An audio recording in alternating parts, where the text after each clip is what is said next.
Welcome to section 7.3. Today we're going to learn how to add and subtract rational expressions.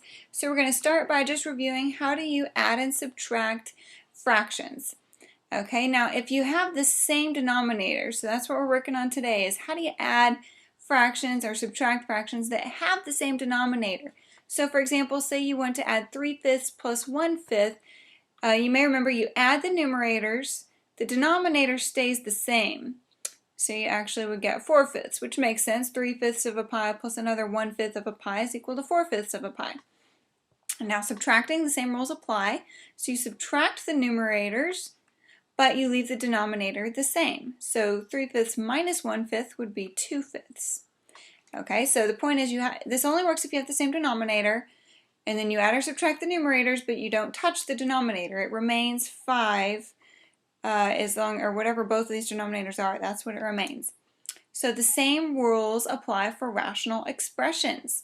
So for example, say we want to add 7 over x plus 4 plus 3 over x plus 4. So we would add the numerator, 7 plus 3, over. Now because the denominators are the same, it just stays the same, x plus 4. So we have 10 over x plus 4, and that's not going to simplify any further. Okay, these, first thing we check is, do they have the same denominator? Yes, they do. 3y and 3y, so we can add them. 8x plus x, 8x plus 1x is 9x. So we have 9x over 3y. And then this one does simplify because 9 divided by 3 is 3, so we have 3x over y. And on the next one, the denominators are the same, 2x minus 5 and 2x minus 5. So we can go ahead and subtract those numerators. So we'll have 2x minus 5 over 2x minus 5. Wasn't that interesting? Those are exactly the same factors, so they cancel completely, and we just have 1. And on this last one here, x plus 2 and x plus 2 are the common denominator. So we're going to go ahead and subtract the two fractions. So we'll have 2x squared plus 5x. Now here's the tricky part. Minus, okay, what I'm about to write is wrong, but minus 4x plus 6. That is not correct. It's actually minus the whole numerator. So we have to put an extra set of parentheses around that because this minus really is going to get distributed out to both of those terms because it's minus the whole fraction here. And the denominator stays x plus 2. So now let's try to simplify this one. We have 2x squared, then we have plus 5x minus 4x minus 6 after you distribute that negative. And coming over here we have, now here 5x minus 4x is 1x. And this may or may not simplify. Now that we've subtracted the fractions, we can attempt to factor that numerator. If x plus 2 happens to be a factor of it, then it would cancel with this x plus 2 in the denominator. We'll see if it is or not. So if this numerator factors, because it's a quadratic trinomial, it'll factor into a product of two binomials here. 2x squared factors into 2x and x. The 6 will factor into 3 and 2. I'm going to put the 3 here with this x and the 2 out here with this x because 4 and 3 can add to 1, possibly. Now one has to be positive and one has to be negative. I want the bigger number to be positive, so I'll put the plus in front of the 2, the minus in front of the 3. That way when our outside term is 4x and our inside term is minus 3x, which does add to positive x. So that works, and it turns out x plus 2 is a factor, so we're just left with 2x minus 3. Okay, so if you have the same denominator, adding or subtracting fractions is fairly easy. If you don't have the same denominator, which is much more common, then you have to get a common denominator first, just like you do when you add fractions. So first we're going to look at how do you find a common denominator. Okay, and let's just add two simple fractions here to get an idea of what we're moving towards. Now we're not actually going to add two fractions yet until we get into the next section. Then we'll add fractions with unlike denominators. But on this one, we're going to go ahead and do it with fractions so you can see what we're moving towards. So say you want to add 8/3 and 2/5. Okay, 3 and 5 are not the same denominator. So what you have to do is find the lowest common denominator, or also called the least common denominator, which is often abbreviated LCD. It stands for least common denominator. Now we need a common denominator so that we can add the fractions, and the least common denominator just basically means the simplest common denominator, the one of lowest forms. Okay, so 3 and 5 have no common factors, okay, and neither of them factor. They're both prime numbers. So therefore their product, the lowest common denominator, is going to be their product, 3 times 5, or 15. So in order to get a 15 in the denominator of 8/3, we need to multiply 8/3 by 5 over 5. That's what I call a fancy form of 1. It's a fancy form of 1. 5 divided by 5 is 1, and you can multiply by 1 without changing the value of an expression, which is exactly what we're doing.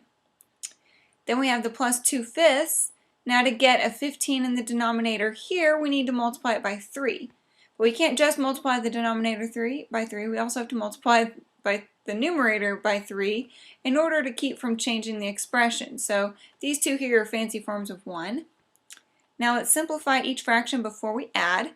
8 times 5 is 40, and 3 times 5 is 15.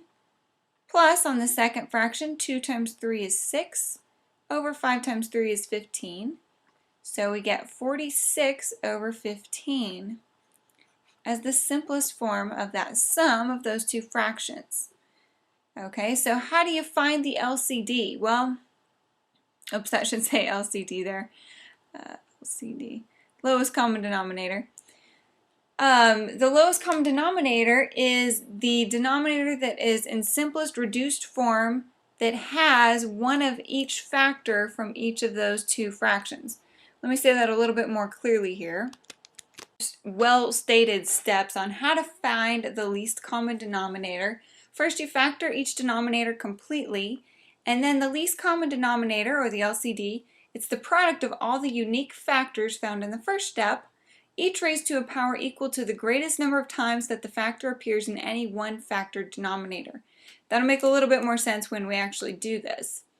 Okay, so what we're now going to do is find the LCD, that lowest common denominator there, for just several examples. We're not actually going to add. All we're going to do is find what is that lowest common denominator. So we're going to factor each denominator separately. So 14 in this case factors into 2 and 7.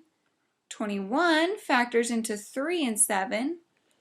Okay, so then the lowest common denominator, it's the product of all the unique factors found in step 1. Okay, 2 is a unique factor. So it's 2 times. 3 is another unique factor. And 7 is also a unique factor. Okay, now 7 is there twice, but see, we raise each of these factors to the power equal to the greatest number of times that factor appears in any one factor denominator. Now, the most number of times that 7 appears in only one of the denominators is 1. It appears once here in 14 and once here in 21. So the largest number of times it appears is once. So we're only going to list it over here once. So multiplying this together, we'd get 6 times 7, or 42, would be the lowest common denominator for these two fractions here. Okay, let's do some more, but with not just numbers, with rational expressions now. All right, on this first one, we have 9y. Well, that factors into 3 times y. This might be better written as 3 squared y. And we have 15y cubed, so that factors into 3 times 5 times y cubed. Okay, so then the lowest common denominator, let's see, we're looking for each factor, we just list it, that's over here, we list it once. Well, 3 is a factor of this one, but it's twice a factor of this denominator. So we're actually going to have to put 3 there twice. So 3 squared times 5 is the next unique factor. And then we have y's. Here we have a y, and here we have a y cubed. So this is going back to that step up here. Each one is raised to the power equal to the greatest number of times that factor appears in any one denominator. Well, y appears in this denominator 3 times. So we're going to have to put it here 3 times for the lowest common denominator. So our lowest common denominator would be 9 times 5, or 45, y cubed in this case. Alright, and the next one, we have 16 over y minus 5 and 3y cubed over y minus 4. And notice we're not even really looking at the numerators. We're only interested in finding the common denominator at this point. Okay, so the question is, are there any common factors between y minus 5 and y minus 4? Now, the question is common factors. So the answer is no. Although they both have a y, they don't have any common factors because that is a factor in itself, y minus 5, because there's a minus there. So that's a single factor if you put parentheses around it. And same thing here, that's a single factor. And y minus 5 is not the same as y minus 4. So here, the lowest common denominator would have to be their product. Y minus 5 times y minus 4. And this is definitely a case where you do not want to expand. So we'll just leave it factored. Alright, on this next one, 8 over a plus 5 over a plus 2. Okay, do these denominators, a and a plus 2, have any factors in common? And they have a term in common. A is a common term, but it is not a common factor. So therefore, the lowest common denominator, because they have no common factors, is just the product of those two denominators. Alright, and in this next one here, we have 2x minus 1 all squared is one denominator. The other denominator is 6x minus 3. It can be factored a little further. We can take a 3 out, and we're left with 2x minus 1. Okay, so now I'm looking at the factored versions. The first fraction already had a factored denominator, 2x minus 1 all squared. So the LCD is going to have the factor 2x minus 1 twice, because this fraction has that factor twice. Now this fraction only has it once, but that's already accounted for because it's here twice. And times a 3 to account for that 3 right there. Okay, and in this next one here, we have x squared plus 5x plus 4. So we're going to need to factor that. Everything's positive. These are simple numbers. It's going to factor into 4 and 1 to get us a 5 in the middle. That will work. And the second denominator, x squared minus 16, that's a difference of squares, x squared minus 4 squared. So it factors into x minus 4 times x plus 4. So the lowest common denominator here, let's see, we have an x plus 4 in this term and an x plus 4 in this term. So it's in each term once. So we only need to put it down here once. And we have an x plus 1 up here, so we'll need to put that down here. And an x minus 4, so that's also in the lowest common denominator. Okay, and one last one here. Can we find the common denominator between 3 minus x and x minus 3? The question is, do you have to multiply them together, or can we simplify them somehow? And you should recognize that these are just reversed. So if we just factor a negative 1 out of one of them, let's say this one, then they have a common factor, because this is the same as the negative of x minus 3. So if we put x minus 3 down here, then that takes care of that, and then we can put this negative 1 out here as well. So that's how you find the lowest common denominator. Now after you get the lowest common denominator, let's go back up to the example we did with numbers here. After we got the lowest common denominator at this step, after we got the lowest common denominator at this step, then we had to rewrite the expressions so that they were both written with the same denominator. Okay, so what I want to practice doing before we move on to adding fractions is rewriting expressions with different denominators. So I'm going to actually give you, in these examples, denominators to work with. So what I want to do is rewrite this fraction, 2x over 5y, as something over 20xy squared. The question is, how do you get that numerator that has this particular denominator? Okay, so we're going to have to multiply this 2x over 5y by something, right? 2x over 5y times some fraction, don't know what yet, will give us something over 20xy squared. That's the idea here. So the question is, what do we need to multiply by? Well, we need to multiply 5 by 4 to get 20, so there's going to be a 4 here. We have an x over here that is not in the 5y, so we're going to need to multiply by an x. And over here we have 2 y's, and over here we just have 1, so we need to multiply by another y. Now you can't just multiply by 1 over 4xy because you want to. The only thing you can multiply by is 1 without changing the value. So we're going to multiply by 4xy over 4xy. And if we do that and multiply across these numerators, we'd have 8. And we have 2 x's, so x squared y.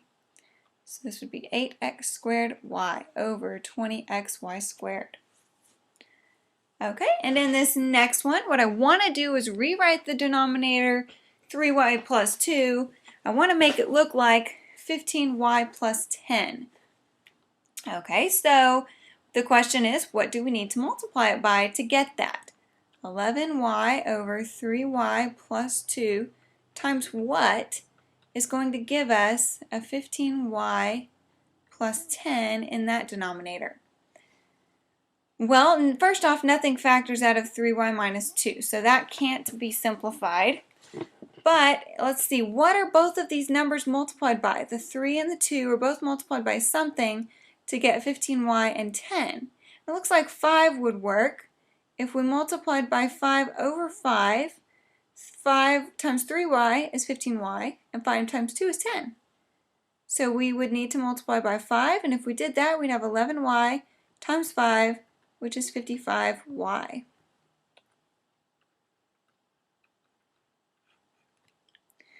And let's do one last example here. Oops.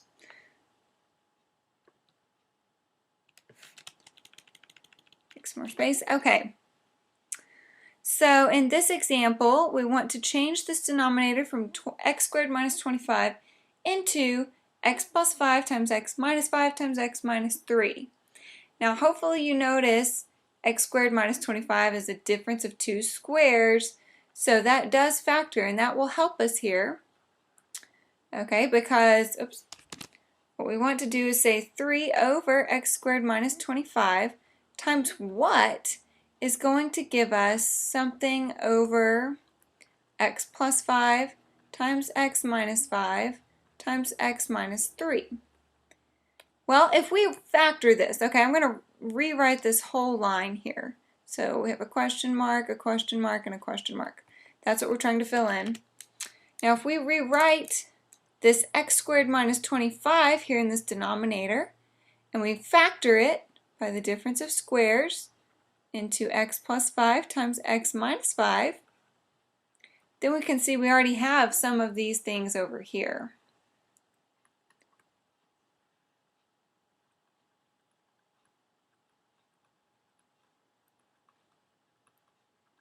Right? We already have an x plus 5 term right here.